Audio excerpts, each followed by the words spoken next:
Good morning. Happy coffee talk.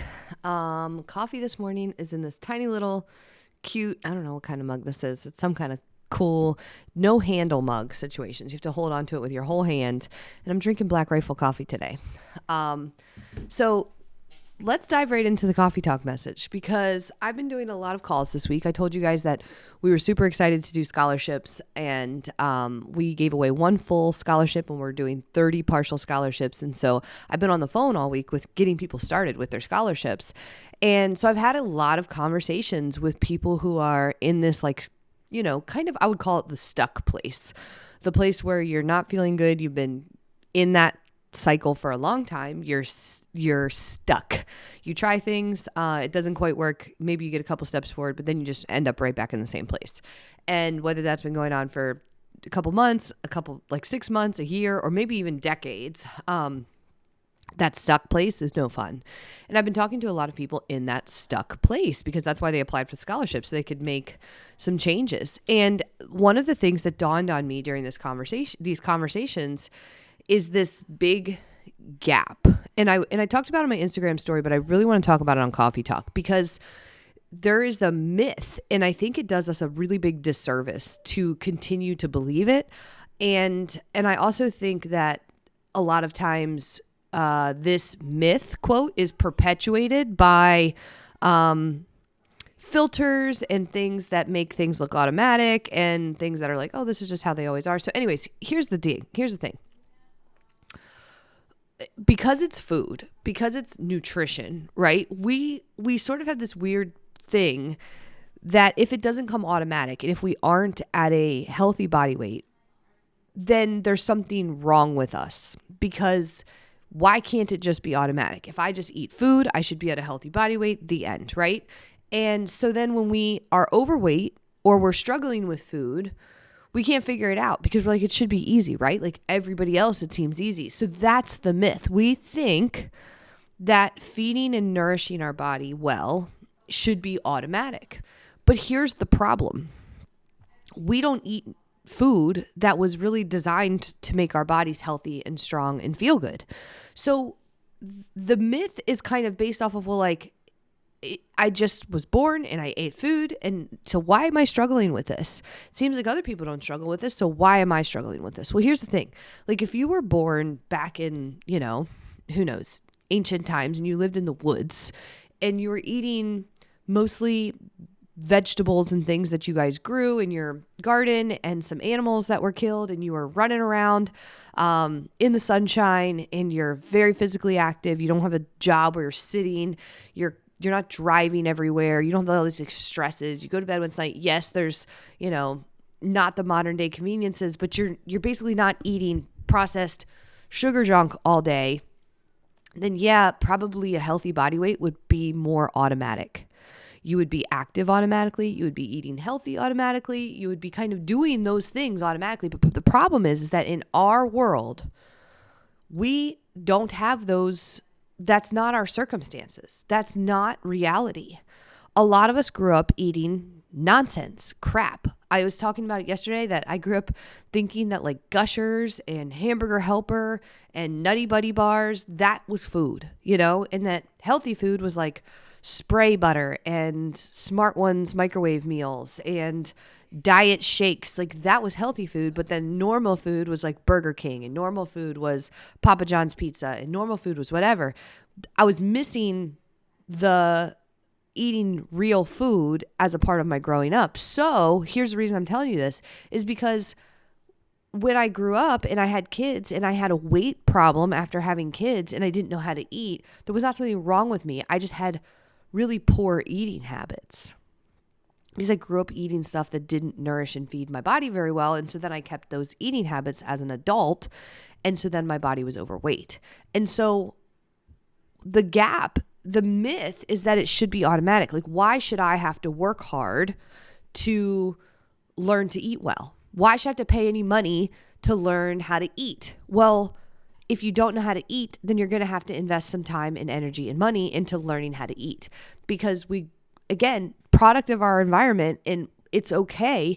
It's not just one household. It's the whole country grew up kind of eating garbage and still is. And so because of that, we have to invest time and money and energy into learning how to eat properly. It's not going to be automatic. So I've been a coach for 10 years.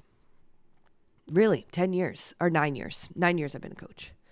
And after losing 40 pounds and keeping it off, again, with my daughter's pregnancy in the picture, after losing the weight and keeping it off, I still had to learn more about how to eat. And that first year of losing the weight and keeping it off, I had to invest money in a coach. I had to invest time. I had to learn. I had to intentionally work against the current to relearn how to eat. And then since then, over the past 9 years, I've probably done a significant amount of effort and time learning how to eat. And then also investing in support or coaching to help me be accountable, because it's not just knowing what to do, it's actually doing it to create those new habits and patterns. It does not mean that I'm broken. It just means that I was aware that I was not doing it in a way that was actually going to work for me instead. And so then saying like, I need to change something. And so the reason I bring this up is because when I was doing these calls, we're in that like, I need to change something moment, but we still have this belief system that it should be automatic, or that you should be able to do it on your own, or that why do these other people not have to spend money on getting coaching? But that's not you. Like, you have to just look at your reality and own it. If you are overweight, if your body doesn't feel good, if you don't have energy, if your joints hurt, if you are not feeling your best, you have to own that. That is your body in your life, in your history, whatever brought you to right now. And if the answer is, I don't know how to eat to fuel my body, to actually have a healthy body weight, to have energy, to feel my best, if you know you don't know how to eat, then it is not going to be automatic. You should be able to do it. You shouldn't assume that it's going to happen no matter, if you just keep going, you'll figure it out. No, you are going to need to dedicate some time, some energy, and some money into learning how to do it. And there's not anything wrong with you for needing that. And so when I'm talking to people and they're excited about taking this step forward, I can sense that they feel sort of bad. Like, why should I have to do this? It feels like, other people don't. And I'm like, no, most people do. Most people who are successful at something invest time, money, and energy into it so that they can have the success that they want. It's the same thing with exercise. It's the same exact thing. If you are not exercising, you don't have a regular routine where you walk and where you lift weights and where you do things to challenge your cardiovascular system. If you are not doing that and you don't know how to fix it, there is no solution other than owning that truth, owning that reality, and saying, I'm not where I need to be and I need to make changes, but I'm going to have to invest time, energy, and money into learning how to do this, creating that routine, and then I will have it. And I'm not broken.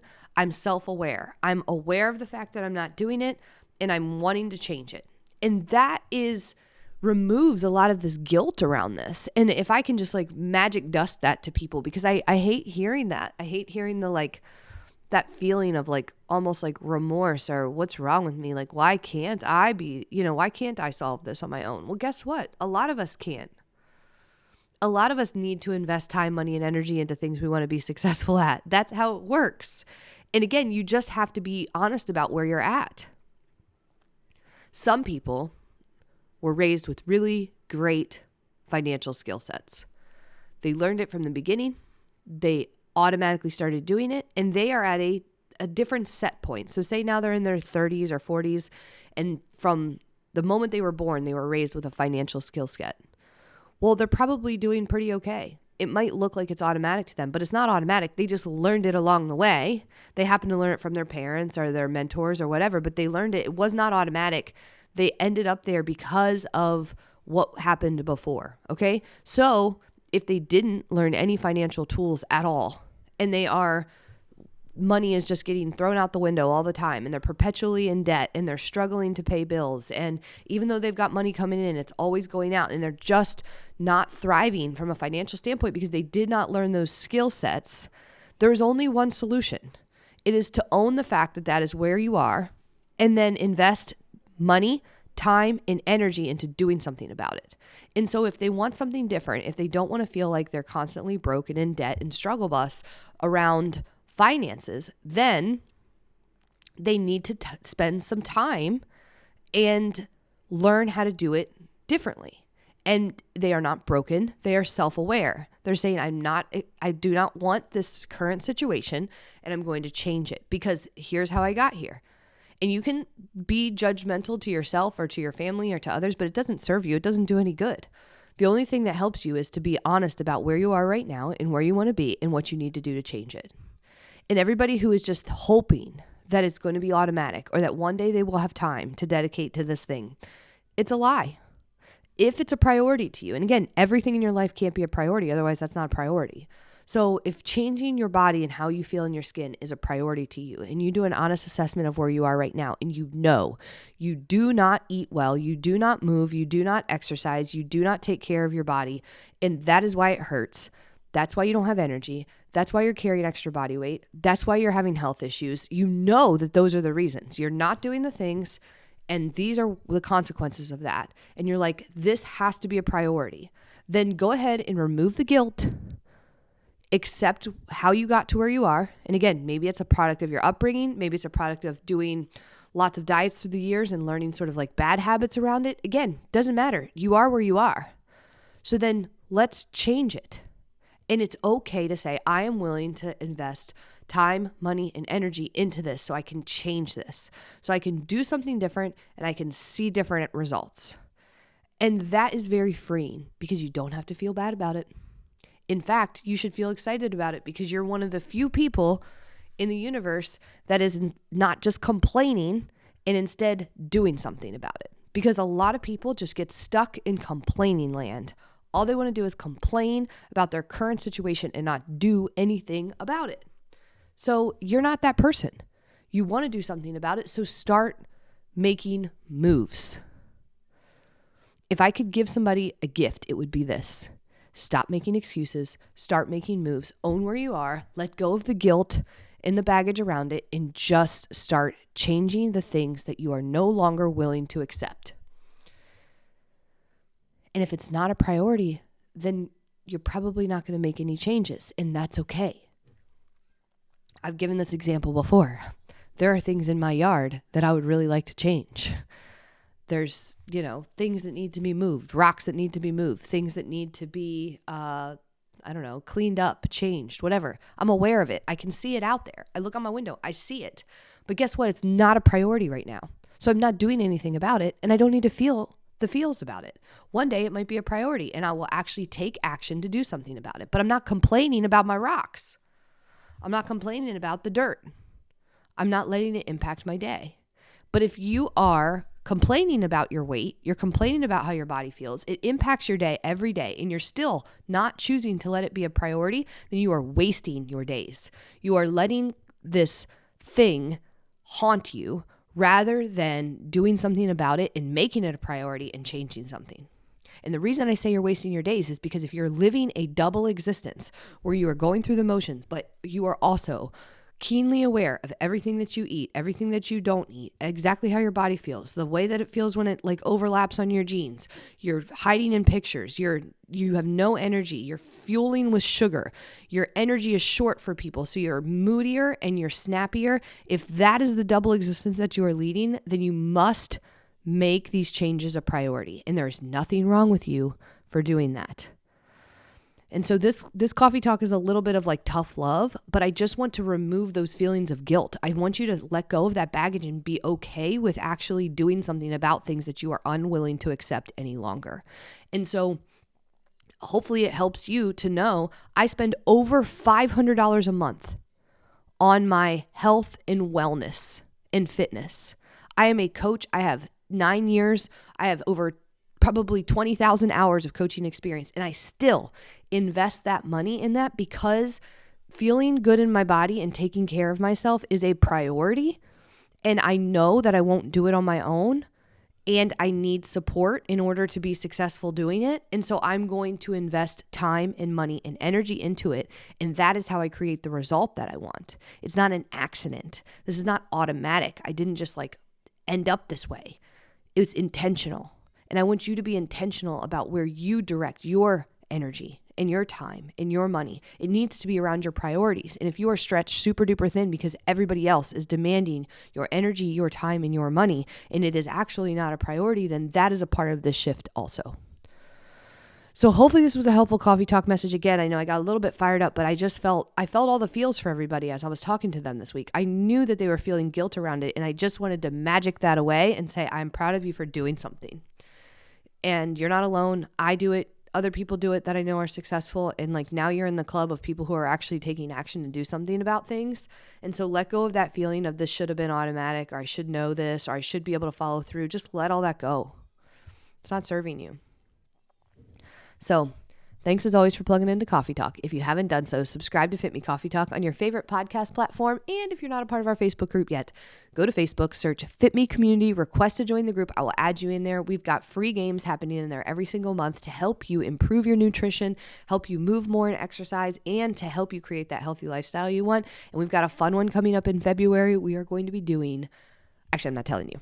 It's going to be a surprise. I'm going to tell you soon, but not yet. So we're going to be doing a very fun game in February, and I want you to be a part of it. So join that Facebook group. I will see you over there. Take care. Bye.